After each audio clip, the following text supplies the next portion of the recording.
What is going on, Panthers Nation? Carolina Dad here, your host of the Two Growls, One Roar podcast.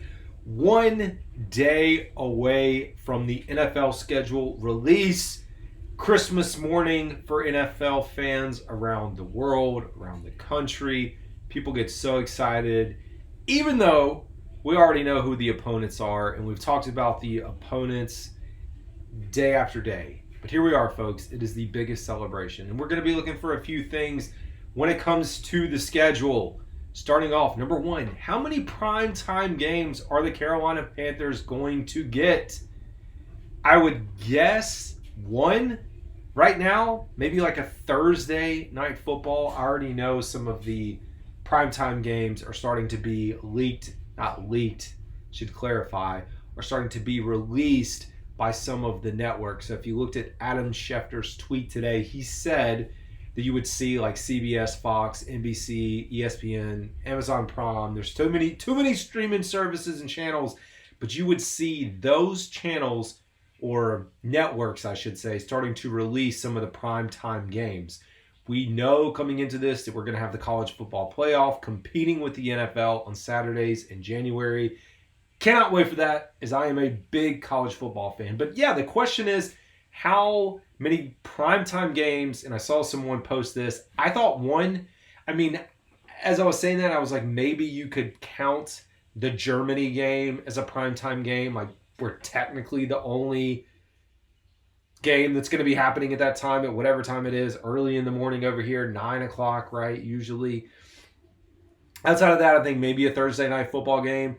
It's hard for me to imagine that the Panthers get a Sunday night football. At least now we know there's the ability to get flexed later in the year.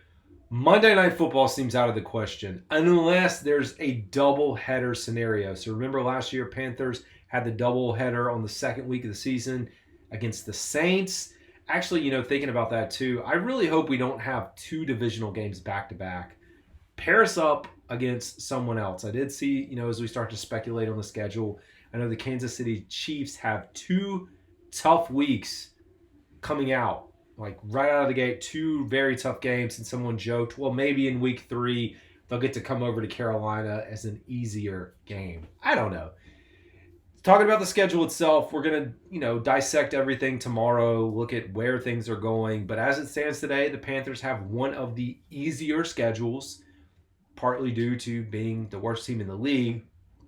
Although that doesn't necessarily equate to having an easier schedule. I think there's a few things to talk about when we talk about the schedule. The strength of the schedule, so that's one component you can look at, which is primarily based off of previous year's record, so the record from last year. We know year over year things can change, so I'm not really interested in that as much as I am like the projected records of these teams, the over-unders, the win total projections coming out of Vegas.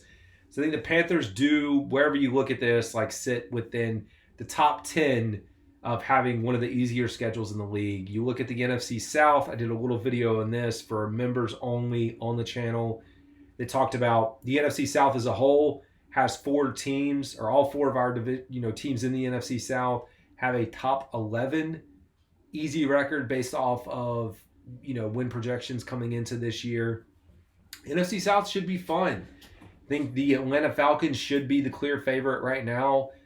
Behind them, I put Tampa Bay, and then I think you have New Orleans, at least right now, over top of us. I do think the Carolina Panthers have a chance to overtake them. I'd hope to, see that they could overtake Tampa Bay as well, considering all the changes there and no Dave Canales. But we will see, folks. And, as I sit here and make this, I will call this out. This is actually a Cougar helmet, and someone in the chat, I don't have the chat pulled up in front of me, but someone recognized this as a Rockingham County high school football helmet. You are absolutely correct. So this is not a Raiders helmet. I know some people that I call on this show, they're like, why do you have a Raiders helmet? It's not a Raiders helmet. This is my high school football helmet. So going into my senior year, was playing high school football, being recruited, all that fun stuff, decided to buy a helmet or buy my helmet just because. I don't know why at the time, but my parents let me do it. Very grateful and thankful for that. But anyways, because I bought it, I got to keep it. So there it is. Nothing's changed. Same chin strap, same marks that are on here from when I got hurt. Team stickers, never took any of that off. Unfortunately, only made it about 2.5 games before I got hurt my senior year. So yeah, very good eye. And I'm going to comment back to the person that said that. Here's the thing. You're probably also wondering why so much new content, at least over the span of these last few days. Usually what I do, record guaranteed one episode per week for the Carolina Panthers, right? Got that on the podcast. I like to also record generalized videos. So usually when I come in to do a session, I may record a 30-minute video, then come back and record 10 minutes, whatever topics are available, talk about them. But this week has been very unique as the last 2 or 3 videos that I've posted have gotten 1 to 2 to 3,000 views, I think, kind of in that range over this last week. So I'm here to strike while the iron is hot. And I'm also here to say, hey, if you are a Panthers fan, or if you're a fan of football, please hit the subscribe button. We just surpassed 700 subscribers. And I've told folks, once I hit that 1,000 subscriber mark, I will tone it down. You won't hear me talking as much about subscribers, but I am trying to reach the point where we can monetize this channel. I do appreciate the growth and, everything that comes with it. Getting back on track. Let's talk about the 2010 Carolina Panthers and how they compare to the 2023 Carolina Panthers. If you're not a member of the YouTube channel, you probably haven't seen the video. At this point, it's been out there for like a week and a half, so why not talk about it? So let's talk about it. I was sitting back one day thinking about the differences or similarities between the two teams, and the only reason I kept going back to that 2010 team was because how terrible they were on offense. Absolutely terrible. Worst offense in Panthers history, averaging like 12 point something points per game. And yeah, guess what? This 2023 Panthers team that we just saw this last year, led by Bryce Young, with everything that happened around him, was like the second worst scoring offense in Panthers history. So that's why, and I know it's a short history. It's 28 years-ish. I can't do the math live. I never can do the math live. I guess getting closer to 30 years technically. But I went back and I'm like, okay, well, I see one really bad offense and another really bad offense. Like, how did things turn around, or what did we see? We also saw not a very good win total. What happened in between those two off seasons that kind of aligns, with the view there? One, we had a coaching change. So Ron Rivera comes in after the firing to take over that squad. You draft Cam Newton.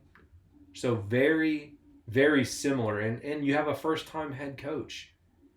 You come over and you have Cam Newton. Now, I know we didn't technically own, yes, we technically did not own our number 1 overall pick. I get it.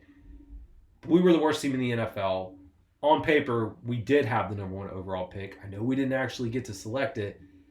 But you have now your second-year quarterback in Bryce Young, who is supposed to be, I'm not saying he is a Cam Newton level player as far as like that type of playing ability, playing style, but he is supposed to be that type of player that can lead your franchise. And he's in a stable environment now, well balanced.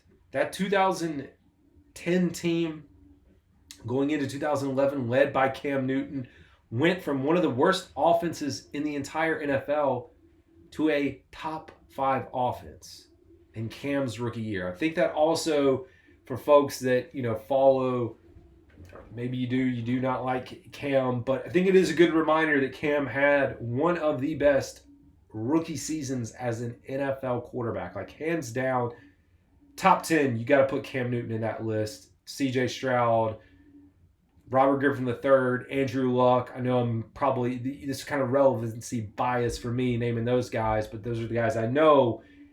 But you throw Cam in that situation. Now, Bryce's season, we know, just didn't go the way that we wanted. Numbers weren't fantastic. There's a lot that contributes to that. But now, everything is kind of reset. You bring in a Dave Canales, first-time head coach. You got those similarities. The question that we have how much better can this team be? I don't think we're going to go and produce a top 5 offense coming into this year. I think a lot of what we are seeing is that we are going to be stubborn with running the ball. That continues to be the theme. That's why we keep signing running backs, although a few got let go. But that is where this team is. Can we start to see progress? And I think they went from 2 wins to 6 or 7. Cam's 6 on his rookie year, and that was a big improvement. And I think if the Carolina Panthers can take that and also continue to grow, that is absolutely what we want to see out of this team. And I'm hopeful that we finally start winning some football games. One other topic that I wanted to discuss today, it is not going to be the nitty-gritty breakdown of the 90-man roster or borderline 90-man roster with 89 players currently, as I record this, on the team.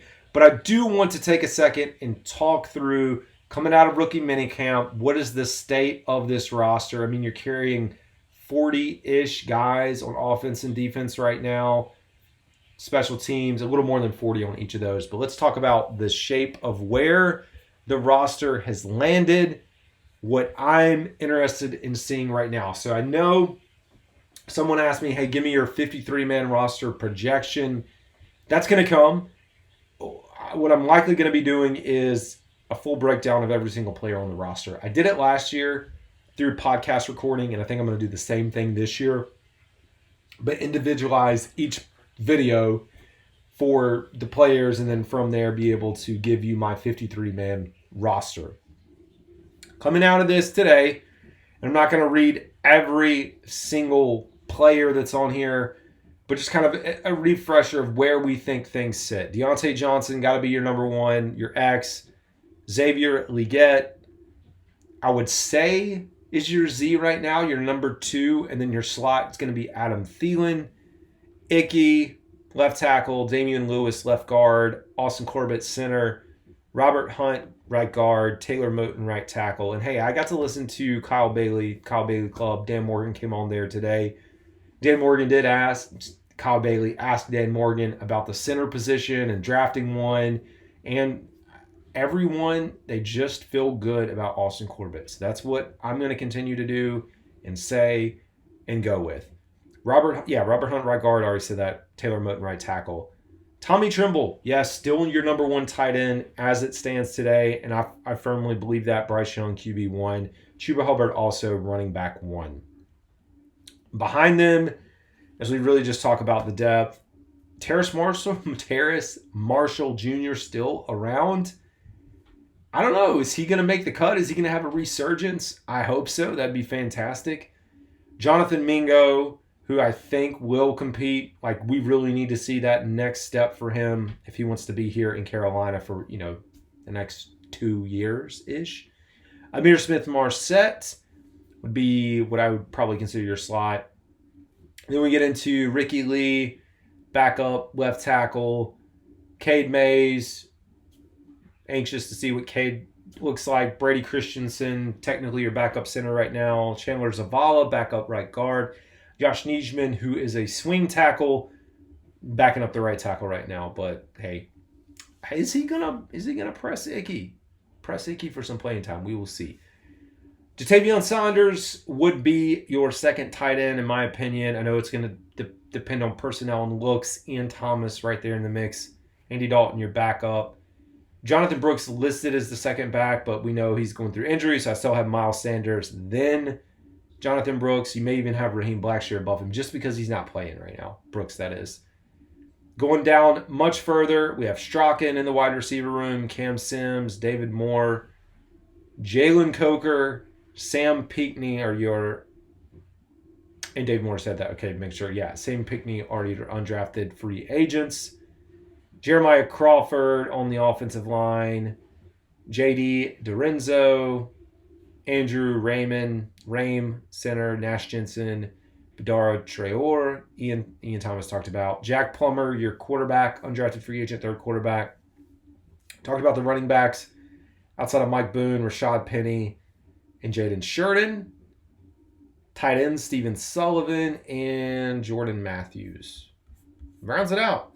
Moved over to the defensive side of the ball. Derek Brown, Shai Tuttle, Ashawn Robinson, Jadeveon Clowney, Shaq Thompson, Josie Jewell, DJ Wonham, J.C. Horn, Xavier Woods, Jordan Fuller, Dane Jackson, Troy Hill. A lot of question marks around the cornerback. But I'll say this, last year, everyone said, hey, cornerback. I'm scared. We're worried. It's a weakness. Our team did quite well. And not fantastic, but they did the job in the quarterback room last year. Backing up, LeBrian Ray, Nick Thurman, Jaden Crumity, Clavon Chasen, Trevin Wallace, Claudin Cherilus, DJ Johnson, Deshaun Jameson, Jamie Robinson, Nick Scott, DiCaprio Boodle. Here I am reading them all after I said I wasn't going to. Shaw Smith Wade, Popo Amave, Umu L, TJ Smith, just signed, Mari Barno, Iku Lioto, Chandler Wooten, Tay Davis, special teams guy, Kenny Dyson, Michael Barrett, Jackson Mitchell, and those are inside linebackers. Cam Gill, recently signed Luigi Villain, Derek McLendon, Lamar Jackson, not the Lamar, Sam Franklin, Alex Cook, Willie Drew, Clayton Isabel, Damani Richardson. I ended up reading them all. Very early on the defense, I am anxious. Like, we made all these improvements on the offensive side of the ball. Not how much better. How is the defense going to look? Are we going to be able to see similar defense to what we had last year? We gave up a lot of points, which I think will be balanced out with better scoring and a better offense and better ball control. How is the defense going to hold up? Because we really hope to still be a top defense when it comes to yards allowed and what that can mean. Special teams, Hecker, Pinheiro, Jensen, and then we know Harrison Mevis is your backup kicker right now heading into camp. We do have some guys already on reserve, IR, Raekwon Williams, Spencer Brown, and Ilm Manning. That rounds it out, folks. So gearing up, we got a lot to go through. We're going to be doing the full breakdown and analysis of the schedule release.